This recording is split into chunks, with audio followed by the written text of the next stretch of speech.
سوال آیا والد صاحب بیٹی کو نفلی صدقہ اپنی خرچی سے دینے کو منع کیا، والد صاحب کی بات ماننا ضروری ہے؟ اگر صدقہ دے دیا اپنی خرچی سے تو کیا یہ نافرمانی ہوگی، جبکہ بیٹی کا صدقہ نہ کرنے کے بعد دل پریشان رہتا ہو؟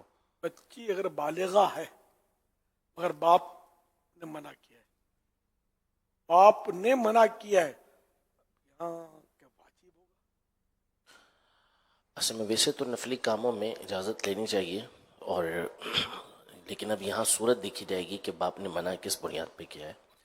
اگر نیکی اور بھلائی سے روکنا مقصود ہے تو پھر تو ظاہر ہے کہ اس کی بات کو نہیں مانا جائے گا، اور اگر وہ واقعی دیکھتا ہے کہ اس میں بیٹی کا نفع ہے، کہ اس کی وجہ سے بیٹی اگر اجازت دیتی ہے تو وہ کسی ایسی جگہ بھی دے دیتی ہے کہ جہاں نقصان کا سبب ہوتا ہے، تو اس کی بات مانی جائے گی باپ کی۔